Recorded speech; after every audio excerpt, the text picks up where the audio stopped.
You know this bug is for real. I used to put my faith in worship, but then my chance to get to heaven slim. I used to worry about the future, but then I threw my caution to the wind. I had no reason to be carefree. No, till I took a trip to the other side of town. Yeah. You know I heard that boogie rhythm. Hey, I had no choice but took it down, dance. Nothing else for me to do but dance. All these bad times I'm going through, just dance. Hey, got candy in my heels tonight, baby. You know I got candy in my heels. You know this boogie is for real.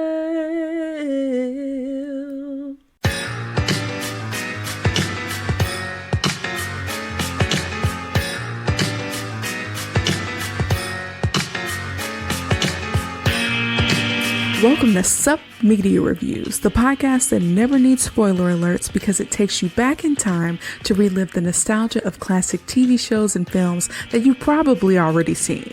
I'm your host, Kiara, and each week I'll dive into the archives to bring you my take on movies and TV shows from at least 20 years ago.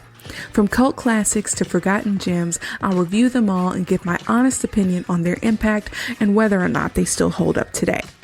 Join me as we revisit the iconic characters, memorable moments, and timeless themes that made these shows and films so special. So take a break from adulting and get ready for a trip down memory lane with Sup Media Reviews.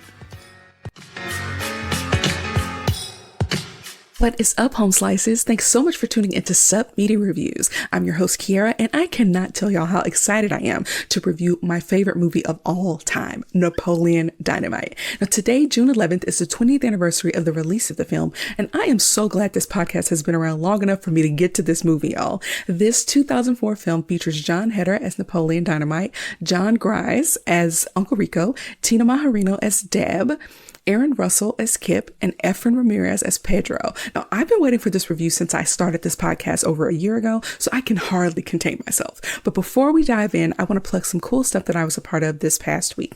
On June 1st, I was a guest on Zack Attack Reviews' YouTube channel. During an extensive interview in a series that he calls Movies That Made You, I highlighted 18 films from my life that have shaped the way that I see movies. Now, if you haven't checked it out already, it is available on the Zack Attack Reviews channel on YouTube, and you can find a link to that inside the description of wherever you are listening to this podcast. You get to see my face and everything in this review, so make sure you look it up. And if you want to stay up to date on everything we're doing here at Sup Media Reviews, follow and subscribe on YouTube, Facebook, Instagram, and Pinterest. Now back to Napoleon Dynamite. Here are some fun facts about the movie. Now, the film is based on a short film Jared Hess made in 2002 with Jon Heder. Almost everything from the short made it into the feature film. Jon Heder was paid $1,000 to play Napoleon Dynamite, which took 22 days to shoot. Y'all, is that like $1 an hour? The movie ended up grossing over $40 million in the US. Jon Heder permed his hair for the film and even drew all of the drawings in the movie except the unicorn. Y'all, was $1,000 enough? $1,000 was not enough, and I hope that Heder received some additional compensation once this movie blew up, okay? Because, y'all, I don't know that I've seen him in anything else besides bench warmers. This man needs to be compensated for playing a character so iconic that his career didn't, continue to take off after this. Please tell me this man made more money. Anyways, the next fun fact is that a Napoleon Dynamite festival was held every year from 2004 to 2008 in Preston, Idaho, the city where the movie was filmed. The festival had contests that included a tater tot eating contest, football throwing, lookalikes, and other types of competitions based on scenes from the movie. Now, for Napoleon's dance routine, director Jared Hess had Jon Heder improvise and dance to 3 different songs. Hess then took the best moves from each song and put them in one routine using only one song. It was the last scene scheduled of the entire shoot, but the film ran out while shooting it, so the sequence was edited together for less than 10 minutes of his dancing. John Heder credited Tina Maharino, the person who played Deb, with helping to choreograph the dance scene. He also states that some of the dance moves were borrowed from Michael Jackson, Backstreet Boys, John Travolta, and Soul Train, as well as some of his own moves. Y'all, that's probably one of the most iconic scenes in this movie, or it is the most iconic movie in this scene. And of course, we will talk about it more when we get there, but him and his dance moves, we gotta love it. Now, this movie featured one of the longest credited cast lists in movie history. All 181 student extras' names were listed in the closing credits. We love a movie that gives credit where credit is due, right? And here's the final fun fact. Both John Heder, who played Napoleon, and Efren Ramirez, who played Pedro, have an identical twin, which is interesting. And despite playing high school students, John Heder and Efren Ramirez were, respectively, 26 and 31 when this movie was made. Pedro was 31. We joke about older people playing teenagers in movies, but 26 and 31 is freaking crazy. That's crazy. Y'all, if you want to check out Napoleon Dynamite, you can watch it on Hulu as of the recording of this episode. Now, this, of course, is a part in the show where we talk about my personal connection. As I mentioned before, this movie is my favorite movie in the world. Now, back when I was 14, I had a friend who really loved Napoleon Dynamite and would quote it and talk about it all the time. And of course, I didn't know what the heck she was talking about. And I had never seen it. So I had asked my dad to buy it for me for Christmas. So basically, as soon as I received it on Christmas Day, I watched it and fell in love with it right away. Okay, y'all, as a 14-year-old who's like developing my sense of humor, this movie was like the right mixture of silliness and hilarity that I needed. I would go on to share this movie with lots of people in my family, and we still quote it and connect on it today, y'all. And that's one thing that we don't really talk about very often, is how sharing a movie or an experience with someone via film is something that can bond you together. Like, you might randomly bring it up when it reminds you of a situation in life, or you might bring up a quote or a scenario, and it just bonds you all together. Like, if I call my sister up and she's like, "What's going on with mom?" and I'll be like, "Your mom goes to college." Like, it doesn't make sense, but it's just one of those things where you can have a bunch of inside jokes and you can really connect with people over movies. And this movie is very high in like that connectivity for me, because I've shared it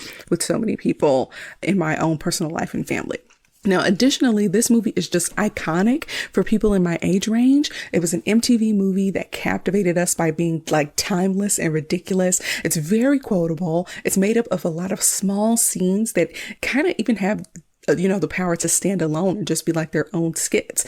And because this movie is focused on a social outcast, I think it especially spoke to like the nerds of the world who didn't really fit in anywhere. And so it's nice to have a character not be normal or a part of like the popular crew.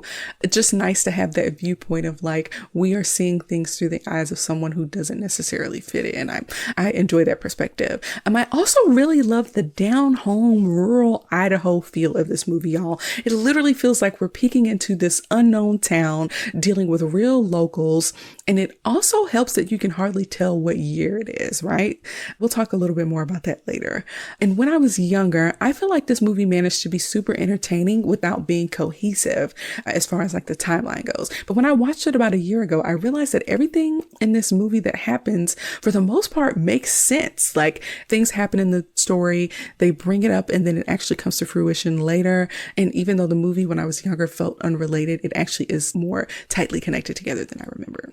I would also argue that this movie has a deeper meaning about friendship and resourcefulness and allyship, but I will save that for my review, y'all. I literally love this freaking movie, so let's dive into it. All right, the movie opens to what I believe is one of the best opening sequences in cinematic history. It's animated. There are parts where it feels a little stop motion-y, but then there's other times where there's like a hand model doing certain stuff and moving things around. We see objects and foods that show up later in the movie and have the names of, the different actors written on it. We see tots, we see burritos, we see stuff from Napoleon's wallet, we see logs from the back of the library books and school supplies, etc. It's very colorful. It's I don't know if this would be considered choreography, but it's well choreographed. It's so good. And the song in the background is "I Can Tell That We're Gonna Be Friends" by the White Stripes. I really like this song. And it's the foreshadowing. I can tell that we are gonna be friends. Y'all, That song is like perfect for this movie. And I can go on and on about the opening sequence, but here are the highlights. When you rewatch the opening sequence, you can see how all the elements are related to things that happen in the movie. And you can even see that despite the old school look and feel of this movie, it takes place in modern day, which was 2004. So there's a point where there's a wallet that gets opened, and inside the wallet is a school ID for Napoleon. And it's for the school year 2004 to 2005, which would have been modern day. So if you had any doubts about when this movie actually took place because of the fashion and the music, it actually took place in 2004. Now, Napoleon, who is played by John Heder, stands outside his house in the opening scene, waiting for the school bus in rural Idaho. He has permed hair, a graphic tee, jeans, and these kind of space boots. I don't know if that's what they're actually called, but he's tall and thin with like old school aviator glasses. He's carrying a binder, and it's one of those binders that has the Velcro on it that I haven't seen in a very long time, but he goes to sit at the back of the bus, and right away he does not strike me as popular or even socially adept, right? The kids on his bus are actually much younger than him, which I kind of don't understand. And one of the kids is like, "What are you going to do today, Napoleon?" And he's like, "Whatever I feel like I want to do." Gosh. So even some of the things that he says in the cadence of his voice are freaking hilarious, y'all. It's already starting. But then he does something weird where he takes an action figure on a string, or more like fishing line, and puts it out of the window at the back of the bus and drags the figure behind the bus. And I'm like, WTF? He's random. He's weird, y'all. Okay. So in class, he's drawing mythical creatures until he gets called to the front of the class to do a verbal report on like a current event. This man gets up and tells a story about how folks are trying to blow up the Loch Ness monster. His peers kind of laugh at him a little bit because why? It sounded like what he was talking about came from one of those tabloids that have like, "Oh, the alien took my baby," or whatever those like tabloids are that have the far-fetched, unrealistic stories in them. It's just very funny to me. It's not really a current event, but okay. This kid is kind of a loser whose, thoughts aren't really based in reality very much. And so this is the feel that we're getting for this character, right? We also see him at PE later playing tetherball by himself. He's a little bit aggressive at the game and kind of good at it, but anybody can be good at a game if you're just playing by yourself. This does come back again, though. In the locker room, I'm assuming after PE, a student played by a man who is way too old to be in high school asks Napoleon about what he did last summer. And Napoleon says he was in Alaska with his uncle hunting wolverines and that he killed 50 of them with a freaking 12 gauge. Y'all, the exaggeration is funny to me, but I'm just now realizing that Napoleon is low-key like delusional and a bit of a liar. When people engage with him, it's either bullying out of obligation or like to goad him into saying some crazy stuff, which is a crazy way to live and to communicate with others. And speaking of bullying, we actually see him being put in a chokehold and getting beaten up by like a bigger, stronger classmate of his. And that guy comes back later too, unfortunately. So after getting bullied, Napoleon goes to the main office to make a call saying that he's not feeling well. His brother Kip, who's played by Aaron Russell, answers the phone, which annoys Napoleon so much that he does the longest sigh in history, which is one of my favorite things. When somebody annoys you, just go, God.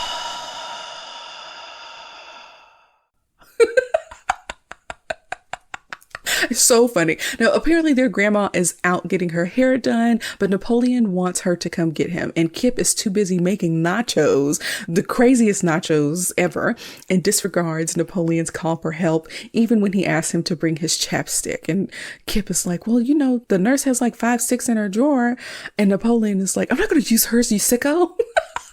Which is like the first thing that Napoleon says that I actually kind of agree with. Like, community chapstick should not be a thing.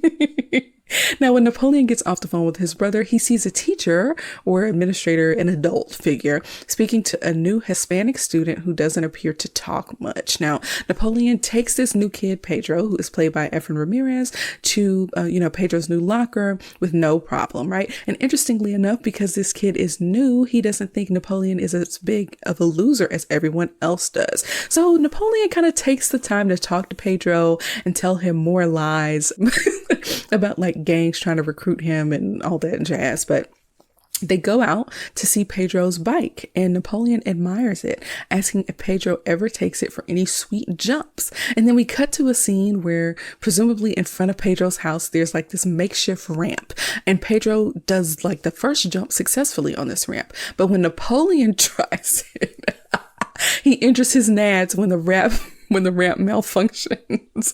He may have actually altered the ramp to be higher, because he was saying that when Pedro did it, he got like 3 feet of air. And I think he may have altered the ramp to get a bigger jump, but then the ramp malfunctioned. I'm not 100% on that, but it's a pretty funny and iconic scene. And if you pay attention, you can see a spider web in Napoleon's hair. Now, I don't know if school was over when they went to see his bike, but I'm a guess so. They don't strike me as the type of kids to skip school, so we'll skip over that. But good on Napoleon for seizing the opportunity to make a friend who doesn't already kind of know his background in the school. Now, at Napoleon's house, he's there with his grandma and his brother Kip. Now, the house is super old looking with wood paneling and a couple of patterned couches, very dated type of style of home. We don't get to see much of the grandma in the movie, but I'm very curious as to where Kip and Napoleon's parents are. I mean, kids growing up in the custody of their grandparents is true to life, but we never hear from or mention their mom or dad, or even if they share both parents. Maybe they're half siblings, who freaking knows, but it never comes up. I'm curious as to if the creator of this even thought about giving them parents or where their parents were. Who knows? Now, the grandma strikes me as being kind of over the fact that she has to take care of the very adult Kip and the kind of adolescent, Napoleon. She says that she's going out with some friends and she won't be back until the next day. And Napoleon isn't really super respectful when he's speaking to her. When she asks how school was in this very kind of obligatory way of like, oh, I have to ask, how school went. He's like, it was the worst day of my life. What do you think? Which is funny. I can never speak to any of my grandparents that way and get away with it. But what do you all think? Is that something that you can say to your grandparents and not get in trouble? But the grandma also tells Napoleon to feed Tina, who we later find out is a llama, and that Lyle, a local farmer, is going to get them some more steak, and that Napoleon should make himself a dang quesadilla if he needs something to eat. We also see that Kip and Napoleon have a somewhat adversarial relationship. Neither one of them really respects the other, and I don't blame either one of them. Like, they both are low-key losers. When Napoleon calls Kip out for eating all the chips, Kip says that his little bro is just mad that he's been chatting online with hot babes all day and that he's training to be a cage fighter. And Napoleon's like, since when you have awful reflexes? And so Kip invites Napoleon to try and hit him, but Napoleon is bad at it. And then suddenly the doorbell rings, and as Napoleon is about to get it, he smacks an unsuspecting Kip, which is freaking hilarious. It's very, little brother, big brother, and it's funny. What's crazy is that Kip is much older than Napoleon. And why is he still here? Why isn't he taking care of himself instead of living with his grandma? That's freaking crazy. So before we get to who's at the door, it's safe to say that Napoleon does not have a good home or school life. He's an outcast everywhere he exists. And this particular day, with Pedro seems to be the first time he interacted with someone who actually didn't mind having him around. I'm in the space between like feeling sorry for Napoleon and thinking he's a nerd who's impossible to have a decent conversation with. It's a weird place to be, but I love his character anyway. And over time, we're going to watch him transform from a loser with no friends to something else, an ally with a bunch of friends. And that's part of what makes this, movie great. Now, at the door, there's a young lady with the craziest side ponytail, y'all. Her side ponytail is like over her ear. The craziest side ponytail I have ever seen. Her name is Deb. She's played by Tina Maharino, and she is a young entrepreneur. We don't give her enough credit for this. She is a talented entrepreneur with a creative eye, okay, and an enterprising mind, all right? She is going door to door offering 75% off of glamour shots. She even provides an example of a glamour shot of like a pretty lady with a soft kind of filter on. She also offers hand-woven crafts because she wants to earn some cash, right? Now, every time she offers a different service or product, Napoleon basically tells her that he doesn't need them in a pretty like exaggerated way.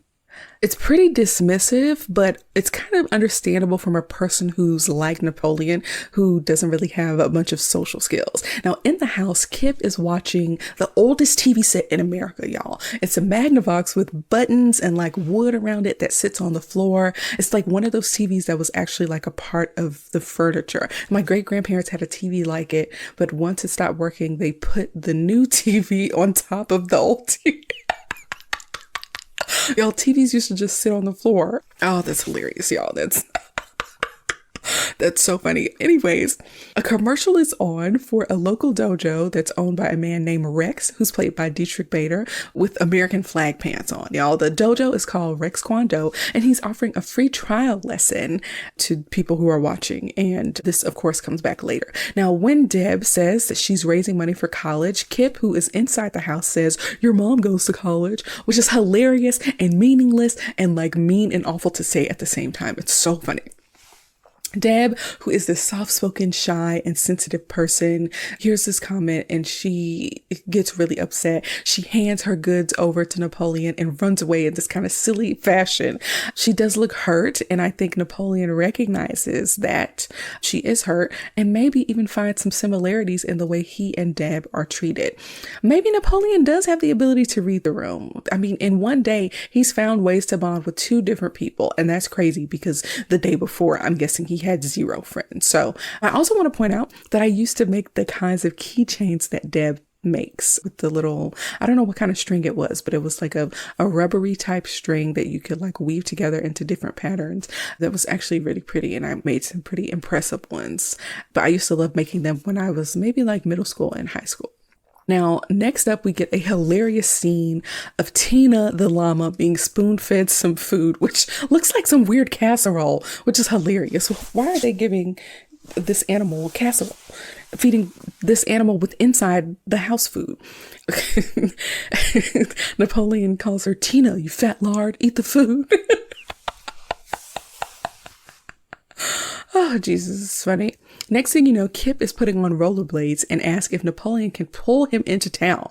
Napoleon literally rides his bike while Kip has a rope and is being pulled along the street behind him. These brothers are ridiculous, y'all. First off, Kip is silly for just not rollerblading into town and needing to be towed into town. And Napoleon is silly for letting his mean older brother use him as a locomotive. I don't understand their relationship, y'all. They are these two weird, kind of adversarial peas in a pod, but you know, sibling relationships can be intricate and weird, so I will kind of let this pass. So remember when I said that Rex Kwon-Do was coming back, right? Like Kip went to town to do the free trial lesson and Napoleon ended up joining him. Now Rex is doing a demonstration of some of the things people will learn in his 8-week course, and Kip volunteers to help Rex. So Kip is going to pretend to attack Rex, and Rex is going to deflect as a demonstration of what people will learn if they buy this course, right? And so there's a funny part where Rex tells Kip to bow to his sensei, and when he doesn't really do it, he's like, "Bow to your sensei." Rex offers Kip one chance to attack him, and Kip does this thing where he like preps himself by looking away first, which is hilarious. But then he tries to do this low spinning kick, and Rex of course avoids the attack and smacks the mess out of Kip's head. Now here's why I love going back to watch old movies, because things kind of illuminate over time and you see things that you've never really seen before. If you pay close attention, you can see everyone in the room watching this demonstration in a mirror that's on the dojo wall. And if you look close enough, you'll notice that some of the other folks who are watching this free trial lesson laugh or smile when Kip gets smacked on the head, including John Heder. I thought that was very funny and something that I only caught this time around. Now, the demonstration continues, and it is, of course, ridiculous. Kip gets smacked around a bit, and he sits down finally with his, head down, not feeling very good about himself, or I guess his cage fighting career. It's a little bit sad. But Rex continues with the top 3 things his students will learn if they spend $300 on his 8-week program. Number 1, they use the buddy system, which means, someone is watching their backs. Number 2, they start to care about their image, and he ends up calling Napoleon Peter Pan in that moment. And then number 3, they will get some self-respect, and he mentions his bodybuilder wife, Starla, whose picture is on the wall. Now, these 3 lessons awaken something in Napoleon, and we see them resurface later on in the film. On their way back home, Kip calls the dojo a ripoff, so they're not going to be participating or buying that course. Now, the reason why I'm going into detail about some of the events of this story, besides the fact that I just love this movie, is because when I was younger, I thought that the movie was a disconnected bunch of smaller sketches that were loosely woven together because of the main character. But most of what happens in this movie is connected to something else that happened earlier. So the story is way more tight and cohesive than I thought it was. But as a person who really loves realistic movies, knowing that things happen in sequence and for a reason is actually quite lovely to me. And speaking of realism, this movie uses people from this rural Idaho town as actors and extras. I love how having these real non-actors make this movie feel less scripted and contrived. And I love that they just kind of observe the beauty of the natural environment in Idaho, even in this agricultural town. I just really love that about this movie. Now, it's presumably the next day, and Napoleon is dragging Deb's crabs to school to return to her because she left them on his doorstep, but not before Lyle, who was mentioned earlier, executes a cow in front of a school bus full of young children. So come to find out, they get their steaks farmed to table from Lyle, a local farmer. Now, apparently this scene is based on a childhood experience of the director, Jared Hess. So this actually happened to somebody. Now, in school, Napoleon and 5 girls are a part of the Happy Hands Club, where they do interpretive dances. They do these interpretive hand movements to songs. And today they are performing to The Rose, which was popularized by Bette Midler. It's the song, "Some Say Love, It Is a River." This performance is a little bit cringy and laughable, but the performers are so into it, including Napoleon. It's freaking hilarious, and I only have a small inkling as to why Napoleon ever joined this group. It wasn't clear to me, but I have a couple theories, right? First, I think that the girls in the group were kinder to him than some of his male classmates, so this was a little bit of a safe space for him to be in the school, given his reputation. And finally, the girl he has a crush on is in the Happy Hands Club. There was a girl that comes up later that was in the Happy Hands Club, and it makes sense for him wanting to join and be closer to her. Now, at PE, Napoleon and Pedro are on the bleachers, and Napoleon asks Pedro if they're friends now. And Pedro's like, yeah. But he seems confused when Napoleon asks if he has his back, which is one of the things that he learned in Rex's dojo, y'all. Okay, see, things are connected, right? So we also learn of an upcoming dance, and that the boys basically have to figure out who to ask. Now, Pedro plans to ask Summer, who is a super popular girl, played by Haley Duff, Hilary Duff's younger sister. And he's like, I'm going to bake her a cake. And then Napoleon weaves another lie about a girlfriend in Oklahoma and uses a sample picture from Deb's glamour shots as proof, y'all. Now, Napoleon is really out here lying. I never really caught on to this before, but he's exaggerating to kind of make his life seem more thrilling than it is. And that's very unfortunate. Now, in the cafeteria, Napoleon asks for Pedro's tots, or tater tots, and puts them into the side pocket of his pants. There's no napkin. There's no barrier between the lint and the tater tots. It's actually pretty gross. Now, Napoleon tells Pedro that Deb, who is eating alone at a different part of the cafeteria, left her stuff at his house the other day. And when Pedro points out that she's kind of good looking, Napoleon invokes him to dare him to go talk to her.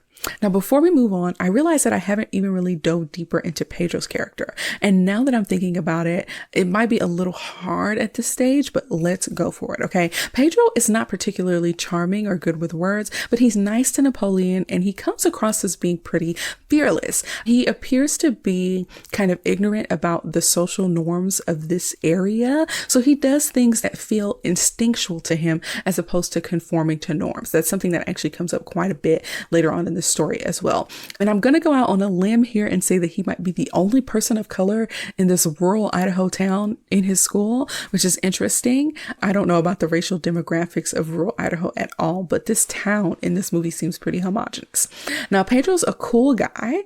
I really respect him, y'all. And so Napoleon goes over to Deb. Deb is so nervous and shy. She has like a crumb of sandwich on her lip.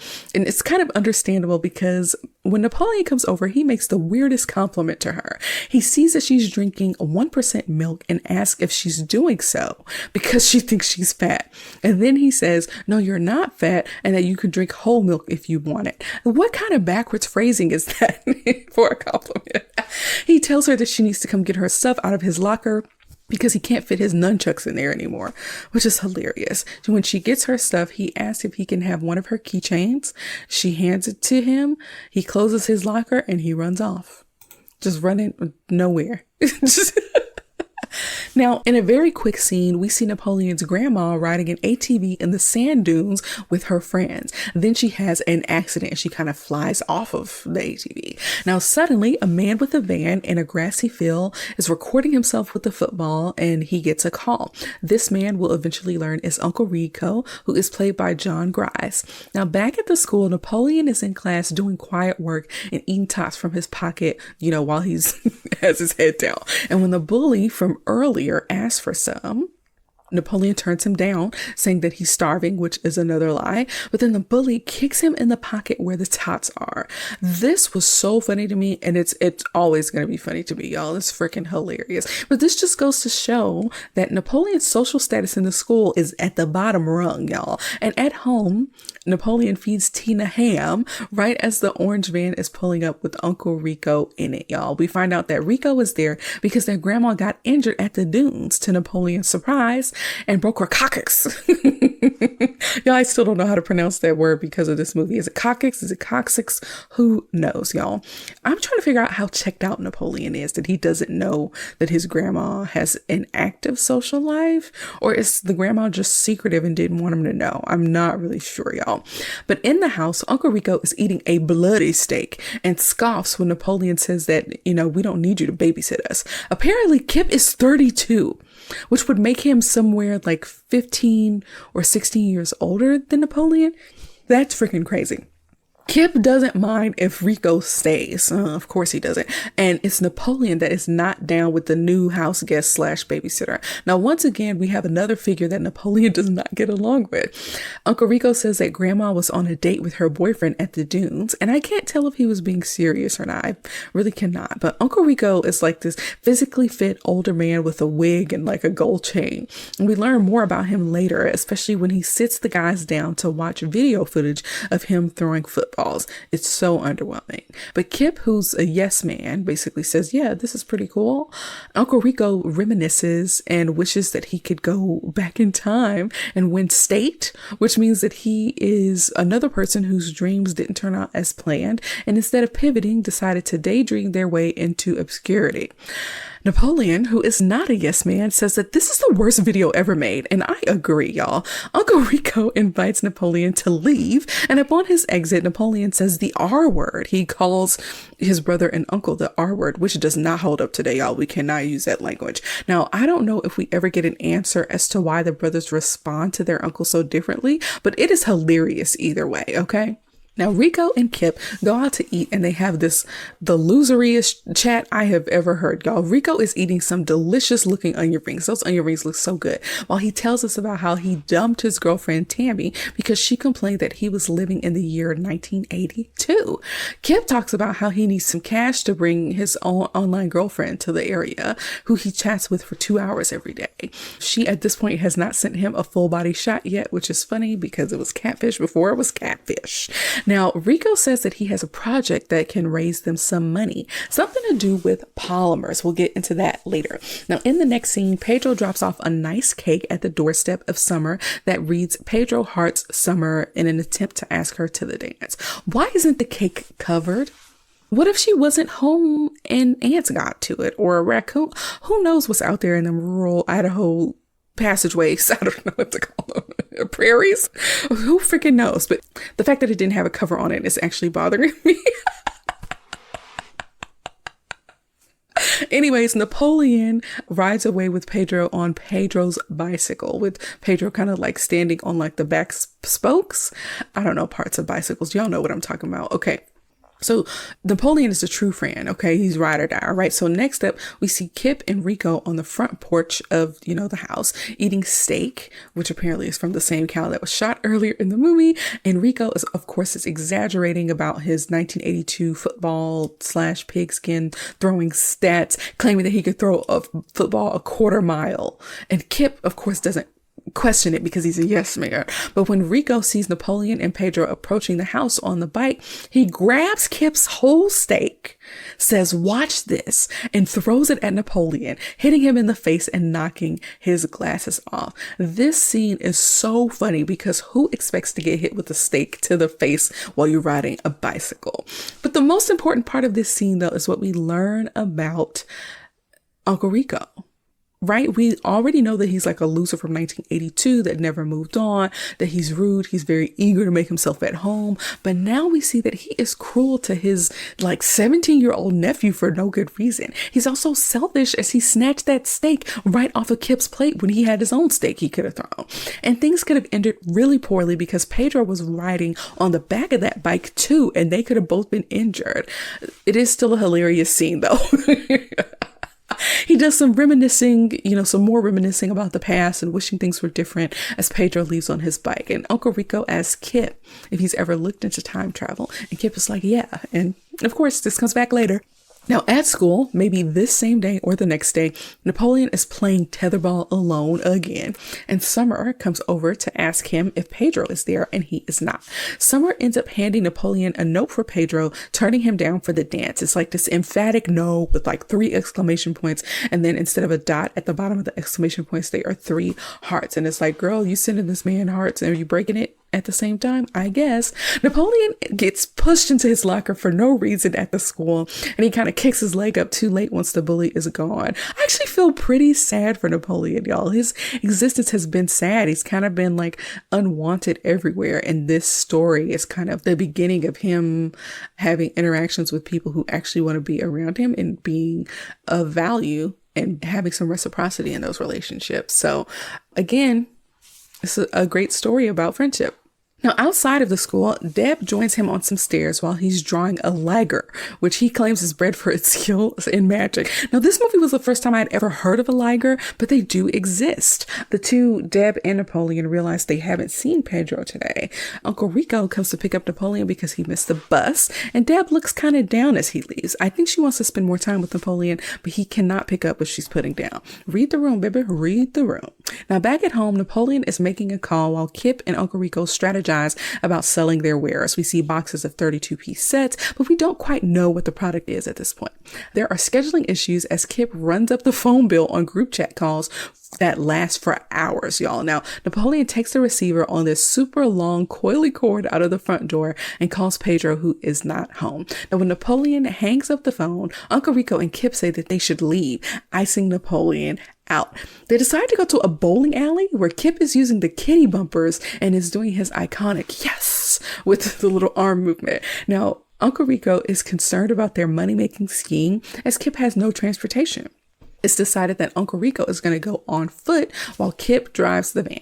Now, while Uncle Rico suggests that they need laminated name tags to look official, Kip actually takes him to Deb's little photo studio, which is crazy because he just made fun of her talking about her mom goes to college. But, Deb, go ahead, get your advertising on, get you some business, okay? Deb's studio is actually interesting and kind of well done for a high school kid. She has a backdrop. She's directing Uncle Rico's like movements and like telling him where to turn his face and his hand so that she can get the right angle. She's speaking to him softly, almost like this guided meditation situation about, what he should think about as she's taking his picture, right? Uncle Rico even says that he's relaxed, all right? And Kip is up next and he asks for a vest. We don't get to see his photo shoot or his photo. We don't get to see Uncle Rico's photo either, but it's cute. Now at school, Napoleon and Pedro are in the cafeteria and we learn that Pedro was out sick. That's why he was not at school, which is a reasonable excuse. Now Napoleon informs Pedro that but Summer said no. But Napoleon is shocked to hear that Pedro also asked Deb out. Napoleon was not happy to hear that. And just then, Deb walks up with a note saying that she will go to the dance with Pedro. Now, this is what I mean by kind of not knowing social norms, right? Pedro asked 2 girls out, and it was smart. How do you all feel about that? If you ask somebody out to the dance or ask multiple people out to the dance, what happens? In what order? Do you wait for a no and then you move on? Do you ask multiple people and see whoever says yes first? What if multiple people say yes? Like, do you have a backup plan? I'm curious what you all think about this. But anyways, it's kind of like applying to a dream college and like your realistic one too, right? One that you know you can get into. Now, Napoleon is upset because he doesn't think that he can get a date to the dance, especially since he doesn't have any skills. Now, when Pedro points out that Napoleon is skilled at drawing, he suggests that he draw a photo of the girl he wants to ask to the dance and gift it to her, which is actually a decent idea if he could draw. Now, at home, Napoleon uses the yearbook to find Trisha Stevens' photo and draw a picture of her. This was the young lady that was in the Happy Hands Club that I suspect he joined for. Now, in the next scene, Uncle Rico is selling a couple a 24-piece set of Tupperware with a free sailboat model as a gift. Now, this couple is a little weird, and I'm having a hard time figuring out what it is that we are supposed to know about this particular couple. What are we supposed to figure out? It's coming across as like the woman wears the pants a little bit in this relationship, and the man is supposed to come across as like emasculated, especially when he's unable to break the Tupperware. The wife really wants to sailboat, and the husband seems like he's going to do what he can to get her what she wants. Uncle Rico actually seems to be a decent salesman, which is a skill he could have really took somewhere if he left 1982. Now, this next scene is one of my faves. Kip is also selling Tupperware and tries to use Rico's van to demonstrate how strong it is by running over it. The Tupperware, of course, shatters immediately, and Kip just drives off. I love it. That's freaking hilarious. No way he's going to be able to sell that Tupperware anymore because it's clearly very destructible. Now, Napoleon goes to the home of Trisha where he meets her mom. Now, Uncle Rico is there selling Tupperware to Trisha's mom at the time. So Napoleon hands the mom a gift for Trisha and leaves. And then Uncle Rico tells Trisha's mom that Napoleon still wets the bed and still gets beat up. The beat up part is right, but it's an awful thing to say to somebody, but maybe it even helps Napoleon in the short term. Now, in the next scene, Napoleon, who is taller than his brother, has Kip in a chokehold, demanding to know why Uncle Rico was at Trisha's house. This scene is funny to me because of some of the one-liners or some of the lines that come from Kip's character. He's like, "You're bruising my neck, meat. I think you ripped off my mole." It's funny, y'all.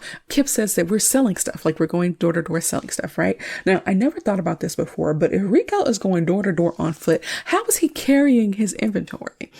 Y'all, Uncle Rico comes in the house and Napoleon is staring him down. Uncle Rico says, "I wish you would look at me like that, Napoleon." And then Napoleon says, "I wish you would get out of my life and shut up."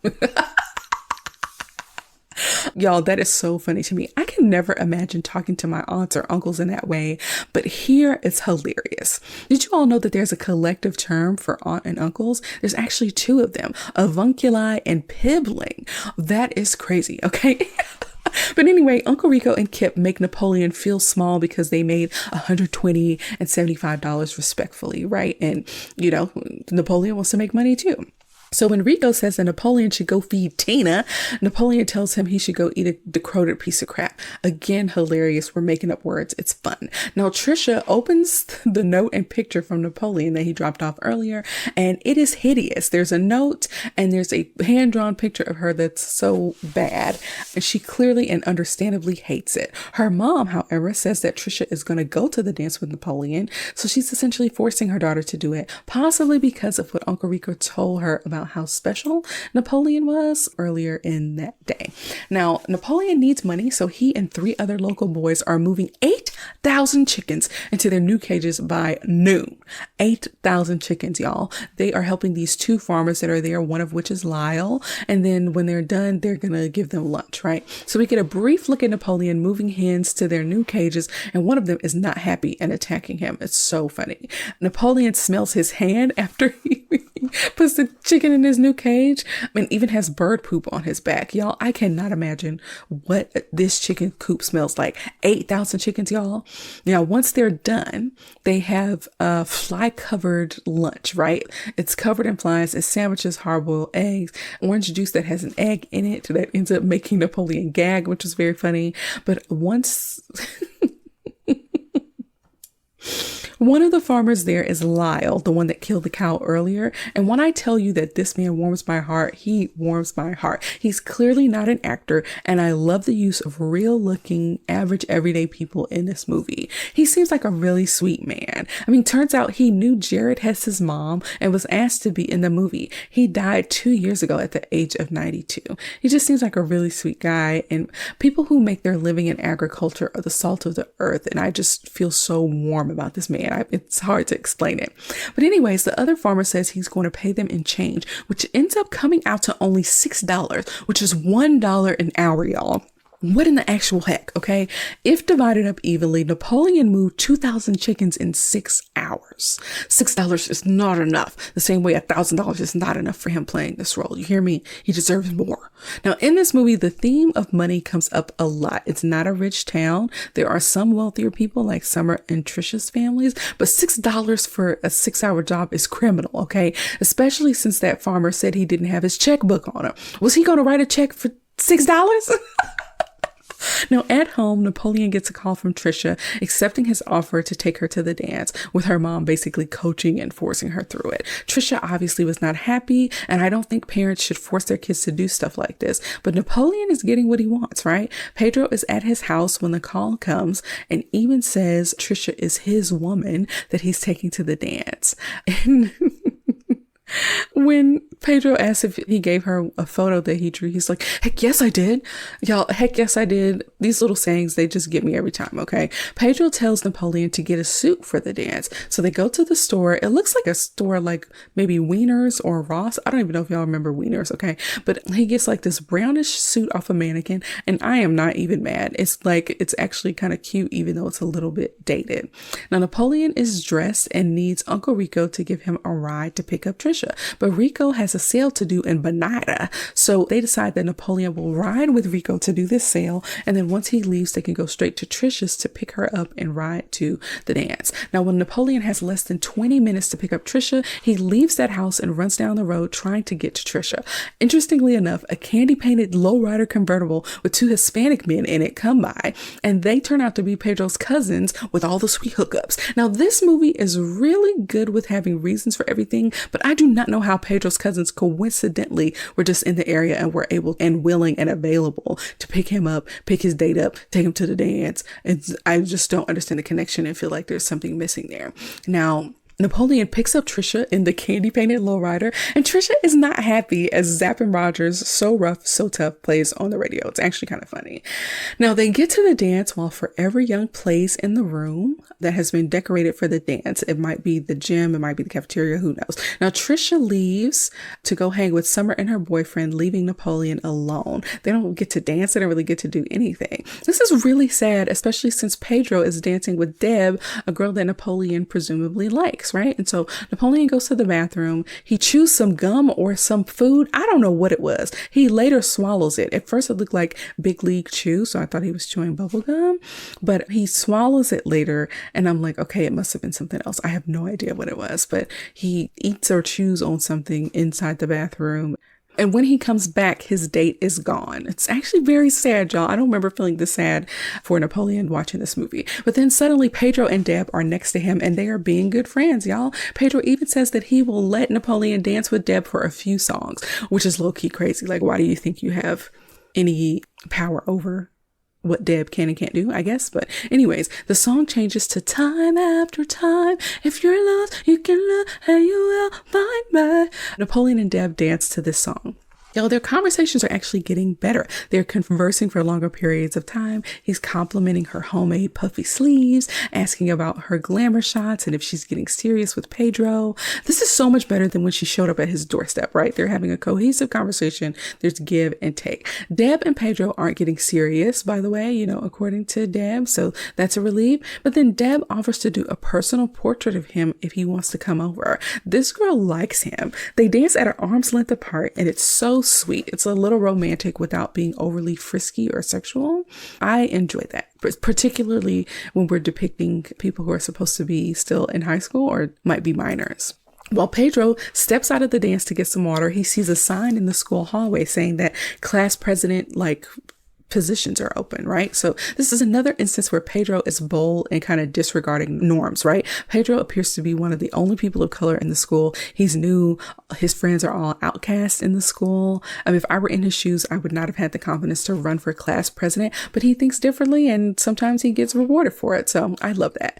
Napoleon even supports Pedro and offers reasons why Pedro could win the election and some of his special skills, which include having a mustache. Of course, he has a mustache. The man was 31. But Pedro says that Napoleon could be his secretary. I enjoy their friendship. They have an interesting give and take. Now, back at home, Napoleon sees a contraption in the kitchen. It's a time machine that's set to 1982.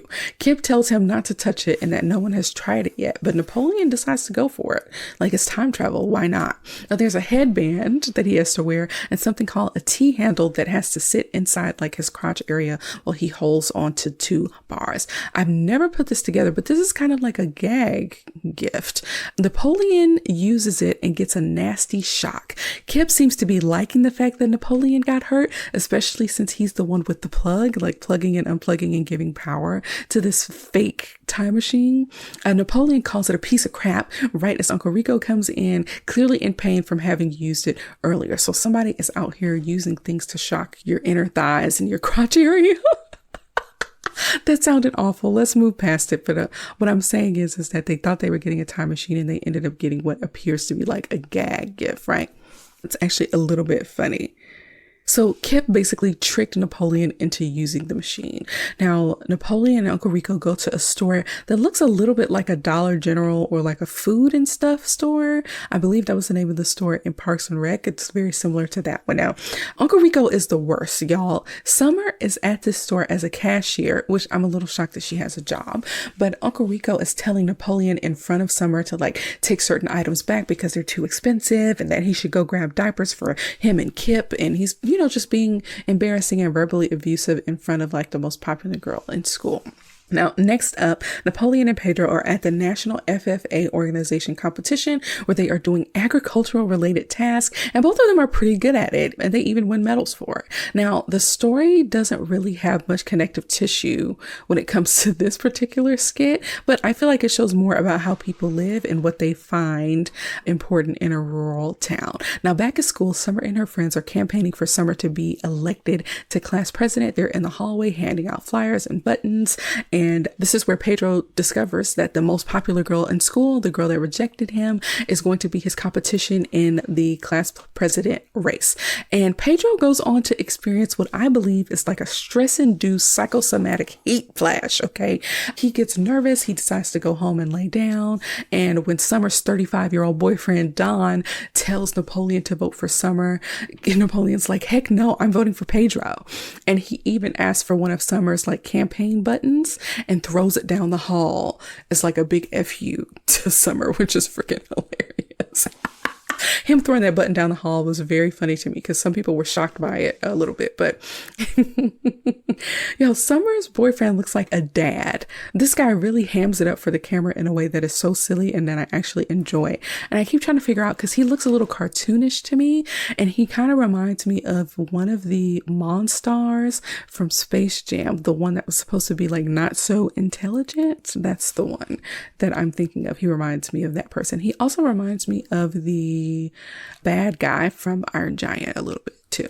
But anyways, let's go ahead and move on. Now, back at the restaurant that Kip and Uncle Rico frequent, they are chatting, and Uncle Rico wants a refund for the time machine. We also learned about LaFonda, who is Kip's soulmate that he's been chatting with online. She is coming up from Detroit, and Kip needs some time off from selling their new product to, spend time with her. We don't know what this new product is at the moment, but according to Kip, his girlfriend LaFonda does not need it. Now, Napoleon goes to visit Pedro, and he's outside in the sun with a hood on his head. He told a story about how hot he was and that he was so hot that he shaved his head.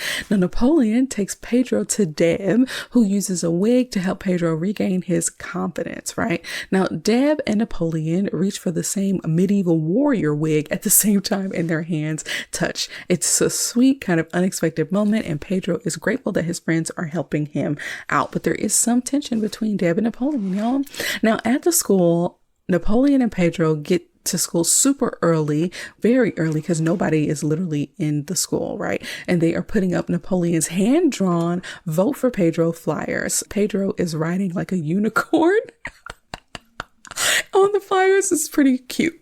Now, Napoleon is also wearing a Vote for Pedro shirt. I actually just bought mine and I will be wearing it. Now, the music in the background, if I'm not mistaken, is the A-Team theme as they're doing this little montage of them putting up all of the flyers. They even put up a flyer in a urinal, which is such a bad idea. You should never do that. Now, as kids arrive to school, Pedro and Napoleon are handing out Deb's homemade keychains to students, which is a shock to Summer. Now, this is what I'm talking about, y'all. Napoleon started this movie with no friends, no real adult allies, and now he's teaming up with his best friend and the girl that he likes to get the only person of color in the school elected to class president. That is allyship, y'all. In this next scene, Randy is bullying a smaller boy with glasses for money. Randy is a bully that we haven't named before in this podcast, but he's the one that kicked the tater tots. He also was bullying Napoleon earlier on in the movie, right? And so Napoleon witnesses this smaller kid being bullied and goes over to him and hands him one of Deb's keychains and says, "Pedro offers you protection." The boy looks a little confused, and I would be too. But after school, the same boy is grabbing his bike from the bike ramp, and the bully, whose name is Randy, returns demanding the boy's bike in exchange for some chips. But just then, Pedro's cousins pull up in the candy painted lowrider with a Vote for Pedro sign on the car and signal to Randy, the bully, to knock it off. The bully runs off, and the boy looks happily at his keychain, knowing that Pedro has his back. Y'all, an anti-bullying stance is a good thing to run on in a school election. I don't know whose idea that was supposed to be in the grand scheme of things for this movie, but they are attacking this campaign from all angles, and I love it, especially coming from three outcasts that don't have a lot of social capital on the team. Sometimes people who are popular just feel like they should get things because they are popular and don't really go into much more detail about what it means to actually be in that leadership role and what service they're going to provide to their constituents, right? So let's move on. Enough politics, y'all. Kip is at the bus stop with a sign that says LaFonda, which is spelled LaFaunduh. And of course, a tall black woman gets off the bus and runs over to him. She is excited. LaFonda is played by Chandrella Avery. Now, Uncle Rico, in a different scene, sees Trisha and Summer on the street walking home maybe, and pulls over to hand them some flyers for the new product he's selling, saying that Trisha's mom, Trisha, or Summer should come and see him if they ever needed to use the product. What's the product, do you ask? It's a natural supplement called Bust Must Plus that's designed to increase boob size by like 3 cups. How inappropriate is it to have a man in a van hand you a flyer about making your boobs bigger? Not to mention that Uncle Rico identified himself as Napoleon's uncle when he was talking to the girls. So when Napoleon returns to school, he goes to his locker to find Bust Must Plus flyers all over his locker. So he is suffering some social repercussions at school because of Uncle Rico. So LaFonda and Kip, in a different scene, are at a picnic making eyes at each other. She takes his glasses off and gives him a chain with like a little medallion on it, and they start playing footsies, y'all. Now, this is the first time that I am feeling a little iffy about LaFonda's depiction and how far it's leaning into stereotypes. And we'll talk more about that later. Now, Uncle Rico is driving his van and is startled by an object that hits his windshield. He screamed and it was freaking hilarious, y'all. Turns out it was an orange thrown by an angry Napoleon. Now, there was a flick flub, which is like a continuity error that I want to point out to you all. So when the orange originally hit the windshield, there was only juices left. But when Uncle Rico stops the van and struggles to get out of it to confront Napoleon, there's a lot of pulp on the windshield. So it's not a huge deal, but I do love to point out when I'm able to find some of these flick flubs in movies. And, you know, these are things that probably shouldn't have made it to the final cut, but whatever. Now, Napoleon throws another orange and actually strikes his uncle in like the stomach area. So when Uncle Rico catches Napoleon and puts him in a chokehold, he reveals that Uncle Rico is destroying his life at school. And then he elbows his uncle to get away, calling him a boat agate, which is what is that? But then he climbs over a fence and falls and runs away. It's actually pretty funny. Now, at school, Pedro has some of the students hitting a piñata that looks like summer, y'all. It's very inappropriate. And it's one of the only things in this movie that I kind of agree with the like school administration on. But at the thrift store, Napoleon finds a VHS tape called D. Quan's Dance Grooves with the tagline, "Get your groove on." And again, this racial stuff kind of keeps coming up and I'm like, I don't remember this coming up in this way for me. Now, and speaking of racial stuff, one of the teachers or administrators, the same one that asked Pedro if he could understand English earlier, scolds Pedro for the piñata that looks like his opponent, Summer. And the guy is like, well, I don't know how you did things in Juarez. And it's like, oh, okay, like, this racialized language, gross. But back at home, Napoleon puts in the tape of the dance moves and begins to learn them. Okay, he learns those dance moves. And of course, this comes back later. Now, briefly, Deb and Pedro chat, right? We find out that Pedro got punished for the piñata incident. He can still run for president, but he had to take down all of his flyers as a penalty. So Pedro says that they have piñatas that look like real people all the time in Mexico. I don't know how true that is, but y'all, again, more racial stuff. Now, after doing some dancing and getting really sweaty from that tape, Napoleon goes into the kitchen to grab a drink and sees LaFonda, who asks why he's all sweaty. And he's like, I'm dancing, right? And so Napoleon has never met LaFonda before, so this is his first encounter. Now, Kip shows up with a do-rag, a baggy jean outfit with a jacket and pants to match, and a new attitude. And it's like, what is up with these stereotypes, y'all? I don't get it.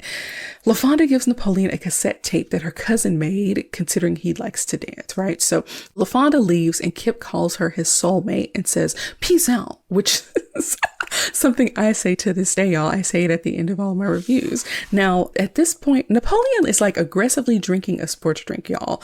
Like, I've never seen anybody drink a sports drink like that.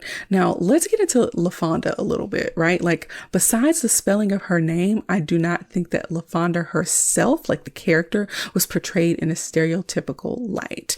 Kip's transformation at her hands is what's throwing me off. That's the thing that may not be okay for me. I low-key don't like it, and I can't decide if this impacts how I feel about the movie overall. Now, back at Deb's photo studio, Uncle Rico is acting as if he needs more photos. And right as she was about to wrap him in something billowy, he has an ulterior motive, right? We learn that he wants to sell her some Bus Mus Plus. And it's this very salacious scene that starts to suggest that he might be after her goodies in maybe a non-consensual way. But he tells her that Napoleon said that she might be interested in some of these booby enhancing pills. And she is just very sad and disappointed that Napoleon would do something like that. Now, this is why Uncle Rico is diabolical, right? He messed up everything for Napoleon. And while he's like a non-conventional villain, he is indeed a villain in this story, right? And so Napoleon is still dancing to that tape when the phone rings. It's Deb calling from a payphone and basically saying, "I don't need pills to feel good about myself, and you're a shallow friend, and why don't you eat some of those pills yourself?" Right? Napoleon doesn't really have time to defend himself, and he decides to go outside where Uncle Rico is doing his little recording football thing again. And he's like, "Grandma, this is better. And she said you can go, and she doesn't want you here when she comes back." And he's like, "Get off my property or I'll call the cops." And Uncle Rico is pretty much unbothered. And he's like, "Call the cops if you want to. I haven't heard from your grandma." Again, why these pretty much adult men need a babysitter is beyond me. Well, you know what? It's not beyond me. They might need supervision. Anyways, Instead of calling the cops, Napoleon goes back in the house to call Pedro to tell him what happened. He asks about Pedro's speech, which is happening tomorrow, and offers that he should say that their wildest dreams will come true if they vote for him. And we end up seeing Uncle Rico mess up his football recording. He like hits the camera with the football instead of throwing it over. Y'all, it's pathetic. He's pathetic. Uncle Rico is pathetic, y'all. Now, it's the next day, and Napoleon is wearing his Vote for Pedro shirt, and it's time for the kids to vote and hear from each of the candidates, right? So Uncle Rico is selling the supplement at the home of Rex to Rex's wife, Starla. And when he tries to demonstrate how big her cup size is going to be with 2 pots, Rex walks in and physically harms Uncle Rico. And now finally, Uncle Rico is getting his just desserts, right? So now it's time for speeches from the class president candidates. Summer does her speech and it's pretty empty, right? She plans to add 2 more pop machines in the cafeteria, a Bonnie Bell dispenser. What the heck is Bonnie Bell? And new cheerleading uniforms. And then she says a racist statement where she's like, who wants to eat chimichangas next year? First off, it's chimichangas. Second off, chimichangas are fried burritos. They are amazing, okay? If y'all have never had a beef fajita chimichanga, it's my absolute favorite type of chimichanga. Y'all. She did have a cool tagline though. I will give her that. She's like, if you vote for me, it'll be summer all year. And I'm like, girl, that's a convincing tagline for your campaign. Everything else was empty, but that was solid. Okay. Now, next up, she and the Happy Hand Club, minus Napoleon, of course, perform a skit, which is a dance number to Larger Than Life by the Backstreet Boys. Y'all, I'm running high when I'm screaming your name. All right. That is a fantastic song, y'all. So when an adult tells them that Pedro is up next and that his skit better be good, they learn that he needs to do a skit for the first time. They actually did not know. They are taken by surprise, and on the fly, they have to come up with something. And y'all, it's not looking good. Like, it's like Pedro is losing confidence by the second. Now, this Happy Hands performance that's going on in the background is at least partially sign language, which is kind of cool. And the kids in the crowd aren't super engaged during the performance, except for Don, who is Summer's old 35-year-old boyfriend. But the kids do clap once the performance is over, right? So when Pedro is about to head onto the stage, he is so discouraged and he says, I don't even want to win the presidency anymore. And I'm just going to tell him I don't have anything to say. It's very sad. And I feel like it wasn't rose-colored glasses, but it came across to me as like Pedro is finally seeing what the norms are and is feeling oppressed by them instead of exempt from them before, right? Like there's certain social norms that happen that he wasn't triggered by, which encouraged him to be bold in the first place, to like even apply to be the class president. And so now that, he wasn't able to do the piñata thing and he felt very confused by that and he had to take his flyers down, he's kind of understanding what the norms are. And again, it feels more oppressive than empowering to him. And so he's just very discouraged. I could be putting 20 on 10, but that's just how it came to me. Now, even with Napoleon's encouragement, Pedro's speech seems like a little bit of a downer. He says that he's going to bring in some holy santos to the school for good fortune and good luck, and that the FFA schedule is coming up. And, if they vote for him, all their wildest dreams will come true, which is great that he inserted the line that Napoleon advised him to insert. And so while Pedro is speaking, Napoleon takes a tape out of like a tape player that's on his hip, which is 2004. Where the heck was he finding a freaking tape player?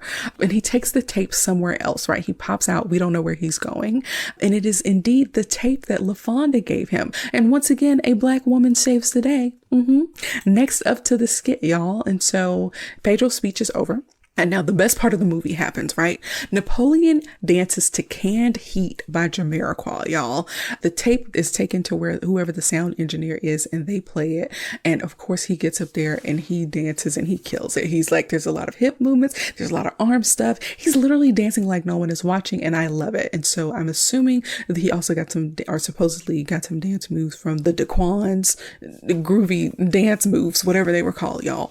Deb, of course, is smiling in the crowd because this energy is infectious, and he's doing all of this in his Vote for Pedro shirt, right? And so at one point, the music kind of stops and he dances a little bit more and then he runs off of the stage. It's so funny.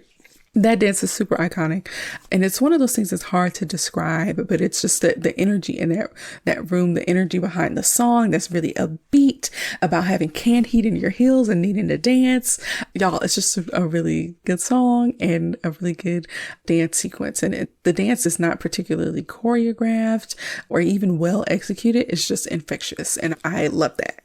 After this man runs off the stage, everyone in the auditorium gives him a standing ovation except Summer and her little crew of cronies. And Pedro looks hopeful again. That man helped clinch the victory for one of the only people of color in that school. Allyship, okay? More than allyship. He was a co-conspirator, you hear me? Because that skit was supposed to have Pedro in it. And Napoleon took on that skit all by himself and won that man the election. Take a note, okay? If you are a part of the dominant culture somewhere, figure out how you can be a co-conspirator, okay? And graduate from allyship, all right? Y'all didn't know Napoleon was a social justice warrior, okay? No. But it's so miraculous, right? Like this nerd / loser that no one cared about just a little while ago got everyone in the whole school's attention, like for a good cause, or at least their whole grade. Now, Napoleon walks and sees Kip board a bus to go back, I guess, to Detroit with LaFonda. And of course, his new street gear. Like, what the freaking frick, okay? Grandma is back home and she's loving on Tina and kissing Tina in the mouth, which is weird. Never kiss a llama in the mouth. Yuck. We even see Uncle Rico get like a little bit of a redemption arc. At this point, he has a broken arm and an injured nose, but a pretty woman on a bicycle rolls up to his van. It looks like they might know each other. It would be weird if they were strangers and she just pulled up. But I presume that this lady is actually Tammy, the woman that he claims that he dumped earlier in the movie. She is a very pretty woman of color. She might be Jerusha. I don't remember, but the lady who plays this woman on the bicycle is actually a person of significance at some point. And I just don't have it in me to look it up, y'all. It's actually very late when I'm recording this. I'm sorry, y'all. I'm sorry. Pedro's family, we see in like a separate scene, including his cousins, celebrate his class president victory, which is like a big deal. Napoleon is on I guess we would call it the black top at the school, playing tetherball alone. And Deb comes up to him and he's like, I caught you a delicious bass, which is freaking hilarious. Who just says that? And they play tetherball together as the camera zooms out. And if you all remember, tetherball was something that he always played by himself. And now he has friends. Like, y'all, this is part of the evolution, right? The evolution of this guy building friendships and being valuable and having reciprocity and showing up for your friends, being resourceful, using your skills to do the right thing. Y'all, it's amazing. I really enjoy this movie, y'all. But yeah, he ends up beating the mess out of her at this game of tetherball, but they high five at the end and all as well. I really enjoy these two together. It's sweet. Like, their relationship is sweet and it's heading into a romantic direction without being very raunchy or racy or moving too fast. And I really love the subtlety, which is something that a lot of movies are lacking, or modern movies are lacking, is the subtlety. Because I feel like a lot of times people feel like you have to say it specifically exactly what it is so that it can't be misinterpreted. And there's a pressure to be like extremely clear, which can sometimes ruin nuance. But let's move on, y'all. That might have technically been the end of the movie, but there is, of course, a post-credit scene. Y'all, when I had the DVD to this, I did not know that this scene existed until I was at school and somebody was singing, "Yes, I love technology, always and forever." And I was like, what is that? Where is that from? And they're like, Napoleon Dynamite. And I'm like, no, I watched that movie backwards and forwards a million times. I've never heard that. And they're like, oh, it's after the credits. And I was like, shut the front door. I did not know there was a post-credit scene. And when I watched it, it was hilarious. And of course, I shared it with everyone I knew. Okay. Now, apparently this post-credit scene happens about 2 months later after, all the stuff went down in the movie. And LaFonda and Kip are getting married. The wedding is being officiated by the soft voice Lyle, again, who I love. And he offers some advice about taking walks when you get into an argument with your spouse. And I'm like, that's not bad advice. If I took a walk every time I was mad at my husband, I would be skinny. But Tina is even at the wedding. It's outdoors. It's in a large field. They have one of those like marriage arches things there as well. And some family members in the crowd. All of the Black family members are clearly LaFonda's people. Y'all, I'm curious as to where they got these black people from, because if this was like a small local production, were these the 4 people in Idaho that were black? There was like 6 or 7 black people in there, and it was like, okay, we got to get the 4 from Idaho and maybe get 2 from Washington to come over. But anyways, Napoleon isn't there. That's the point I'm trying to make. Tina, the llama, is there, but Napoleon is not. Okay, they don't know where he is. So the couple says their I do's, and much to LaFonda's family's frustration, one of them just kind of hangs their head, right? And when Lyle is officiating and it's time for Kip to say his I do's, he's like, you know I do. They kiss under the veil. Deb is there taking photos. Kip does karaoke at his wedding at the altar. A song about loving technology, but not as much as his wife, but also loving his wife forever. Yes, I love technology, always and forever, always and forever. What's hilarious is that both Kip and Uncle Rico are getting emotional at this awful song. I was also very emotional with my vows at my wedding.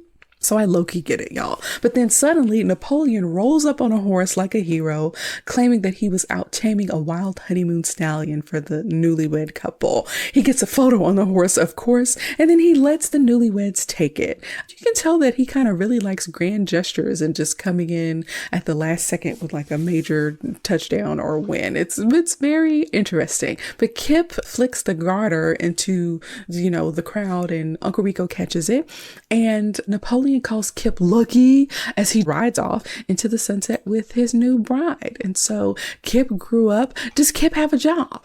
Kip don't be getting married if you ain't got no job. Kip don't do that.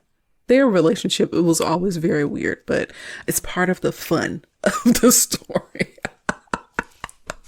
So that's the end of Napoleon Dynamite, y'all. And at the end of every review, we ask if the movie is worth a rewatch and if it still holds up today. Now, as far as rewatchability, this movie is way up there for me. I rewatch it maybe a couple times per year, and each time I find something new to appreciate, or I'm reminded of the hilarity. It's almost like the first time every time, y'all. The jokes, the adversarial relationships, the clothes, the crazy stuff that happens is still funny because the movie is kind of in this weird time warp and is low-key timeless, right? Because you have this 70s feel and the 70s decorations but you have a rural town that probably doesn't have all the latest technology. But then you also know that there was a Backstreet Boys song at the school assembly, so it has to be at least the 90s. So it's just crazy how this movie is timeless and you can really watch it at any time. I always laugh so hard at this movie. I sing the songs and I think about, how I've shared this movie with my family. So if you haven't seen it in a while, I would suggest you give it a rewatch. I think you're going to find something new to appreciate about this movie. Now let's talk about whether or not it holds up today. Now I would say that it holds up somewhere around 88 to 90%. And it wasn't until I watched the movie this time for this review that I found a couple of problematic things. And I'm shocked because I'm typically very good about this, but I think because it's my favorite movie, I maybe had some blockers on. Don't really know. Now, Napoleon does use the R word, which of course is not okay in 2024. Summer ended up making like this racist joke at school, but I'm going to let that one slide a little bit because a high schooler who's in a predominantly white state competing with a person of color will kind of make the racism come out as politics, right? So I only kind of let that slide because it feels more true to life and realistic. It feels like a dig that a popular girl would take at a less popular person of color. So it feels realistic and less like rage bait, right? And so the other part of like what doesn't hold up about this is something that I'm still trying to sort out with my feelings, like within myself. LaFonda transforming Kip into a baggy jean, chain, do-rag wearing man who says peace out is not sitting right with me in my spirit. It's funny, and there's skits on social media about Black women doing something similar with like transforming the white man that they date, like sure. But the fact that I've never picked up on this is nuts, y'all. You all should really let me know what you think. Is the depiction of Kip's new appropriative look going too far?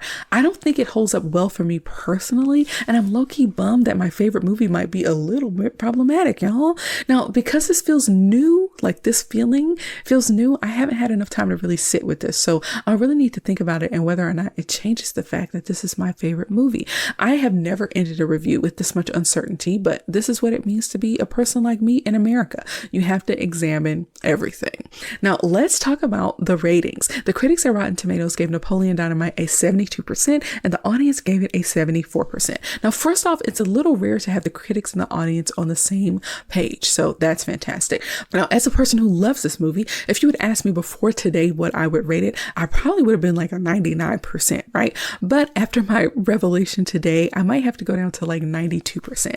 I'm just still amazed that I didn't see some of the problematic stuff before, and I'm still on the fence as to whether or not it's problematic anyway. I don't like the fact that Kip got a hood makeover. I just really don't like it, y'all. And let's not forget that Dequan's groovy dance, tape that he was doing, okay? Y'all, some of the stuff just doesn't sit right today.